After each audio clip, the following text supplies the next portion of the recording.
temps, j'ai compris une chose douloureuse. Vouloir être une bonne chrétienne me détruisait.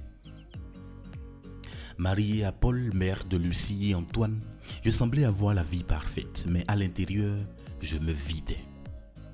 Chaque jour, mes parents m'appelaient. Ma sœur débarquait à l'improviste, mon frère me réclamait de l'argent et moi, je disais toujours oui. Parce que honore ton père et ta mère, parce que l'amour n'a pas de limite, parce que j'avais été éduqué comme ça. J'étais la fille aînée, la médiatrice, la pompière émotionnelle d'une famille dysfonctionnelle. Ma mère me répétait que j'étais son bâton de vieillesse, que sans moi, tout s'effondrait. Mon père affirmait qu'une bonne fille chrétienne ne disait jamais non.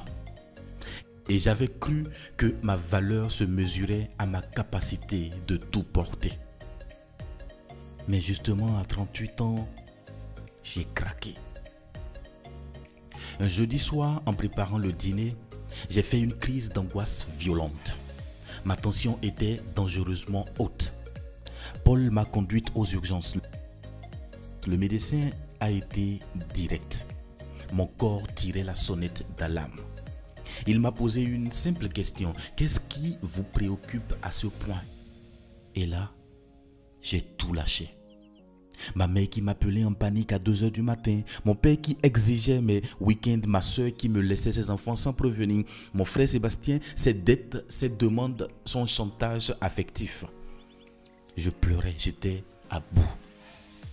Le médecin m'a regardé avec gravité et m'a dit: si vous ne posez pas de limites, c'est votre santé qui le fera à votre place. Paul lui aussi était à bout. Il m'a avoué ce que je refusais de voir. Ma famille me vidait et il n'y avait plus rien pour nous. Il m'a lancé un ultimatum. Soit tu mets des limites avec eux, soit je devrais en mettre avec toi. Ce soir-là, j'ai compris que je devais changer ou tout s'effondrerait. Je suis allé voir mon pasteur en quête de soutien, mais au lieu de me soulager, il a alourdi ma culpabilité. Il m'a rappelé l'importance de la famille, les versets que je connaissais déjà par cœur. Et il m'a conseillé de prier plus, d'aimer plus, de me sacrifier davantage. Je suis ressorti de cette entrevue dévasté et encore plus perdu. Je me suis demandé si j'étais une mauvaise chrétienne finalement. Peut-être que la vraie foi, c'était d'accepter tout, sans broncher, sans rien dire, mais tout accepter. Heureusement, Émilie, ma meilleure amie psychologue et chrétienne, m'a dit quelque chose qui va tout changer littéralement dans ma tête. Jésus aussi mettait des limites. Il ne guérissait pas tout le monde. Il se retirait quand c'était nécessaire. C'était la toute première fois que j'entendais cela, qu'on pouvait être chrétien et poser des limites. J'ai commencé à lire, à chercher dans la Bible et là, la révélation allait encore de plus en plus grand. Jésus avait effectivement dit non. Non aux pharisiens, non à la foule, non même à sa propre mère. Et ce verset que j'avais toujours survolé. C'est pourquoi l'homme quittera son père et sa mère. Quitter son père et sa mère. Dieu demandait de réorganiser les priorités une fois marié. J'ai compris que mettre des limites n'était pas un péché, mais une obéissance. Émilie m'a prêté un livre, Bundari, de 2 psychologues chrétiens. Ce livre m'a bouleversé littéralement. Il expliquait la différence entre aider et permettre. Je ne l'aidais pas, Sébastien. Je lui permettais de continuer. Je devenais complice de sa destruction et de la mienne. Un soir, ma mère m'a appelé en crise à 23 h. C'était ma première épreuve. Mon cœur battait à tout rompre.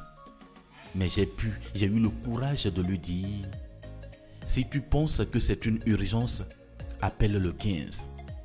Moi, je ne peux pas venir ce soir. J'ai raccroché. J'étais terrifié. J'avais la peur au ventre. Je culpabilisais. Et si elle mourait? Et si j'avais été trop dur? Et si?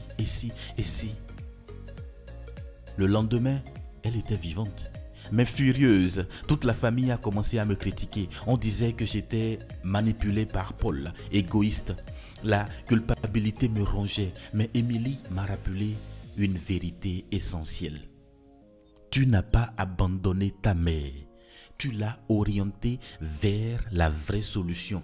Tu n'es pas un médicament humain. Ils n'ont pas accepté. Un dimanche, ils ont tous débarqué. Mon père, ma mère, ma soeur, mon frère. Ils ont parlé d'ingratitude, de religion, de devoir. Sébastien m'a supplié, m'a menacé, m'a fait culpabiliser. J'étais tenté de dire oui pour avoir la paix, mais j'ai pensé à mes enfants, à Paul, à ma santé surtout. Alors j'ai dit fermement non. Je vous aime, mais mes limites ne sont pas une attaque. Elles sont une protection pour moi, pour mes enfants, pour mon mari, pour mon couple, pour mon foyer. Ils l'ont crié, pleuré, accusé, mais Paul a pris ma défense et pour la toute première fois, je me suis senti protégé. Avec Paul, on a entamé une thérapie familiale. Le psychologue m'a expliqué, votre famille perd le contrôle. Ils vont résister, c'est normal. Il m'a aidé à identifier les stratégies, le chantage émotionnel, la culpabilisation religieuse, les menaces d'abandon, des armes pour maintenir un système malsain. Et j'ai vu le changement chez mes enfants. Lucie m'a dit carrément que je riais plus. Antoine ne comprenait pas pourquoi grand-mère criait autant. Je voulais leur apprendre que l'amour vrai respecte les limites, mais le prix était réel. Ma mère ne me parlait plus. Caroline m'évitait, je pleurais parfois, pas de regret, mais de tristesse. Je n'avais pas perdu mes parents, j'avais perdu l'illusion d'une famille saine. 6 mois plus tard, ma mère m'a appelé un jour, non pour s'excuser, mais parce qu'elle avait besoin d'aide. Je l'ai accompagnée chez le médecin, mais j'ai posé des conditions. Pas de reproches, pas de drame, juste le rendez-vous. Et ça s'est bien passé. J'ai compris ce jour-là qu'on peut aider ponctuellement sans se renier. Avec le temps, une nouvelle routine s'est installée. Je les voyais une fois par mois, pas plus. Je les aidais en cas de besoin réel, pas au moindre caprice. Sébastien, lui, a coupé les ponts, mais je ne regrettais pas, je l'avais aimé autrement. J'ai aussi changé d'église et là, on m'a dit quelque chose que je n'oublierai jamais. Honorer ses parents, ce n'est pas de leur obéir aveuglement, c'est les respecter tout en restant fidèle à ce que Dieu nous confie. Aujourd'hui, je respire mieux, beaucoup mieux. Poser des limites m'a vraiment sauvé et m'a permis d'aimer sans me perdre. J'ai appris que l'amour chrétien, ce n'est pas la soumission aveugle, mais la vérité avec douceur. Les limites ne détruisent pas l'amour, non, elles le purifient. À vous qui m'écoutez, vous pouvez aimer à distance. Vous pouvez honorer vos parents sans vous sacrifier sur l'autel de leurs blessures. Jésus a dit, mon joug est doux et mon fardeau léger. Si le vôtre vous écrase, ce n'est pas lui qui vous le demande. Aujourd'hui, j'anime un groupe de soutien pour ceux qui viennent de familles comme la mienne. Et je le dis souvent, Dieu n'a pas créé des limites pour séparer, mais pour protéger. Portez-vous bien. Que Dieu vous bénisse.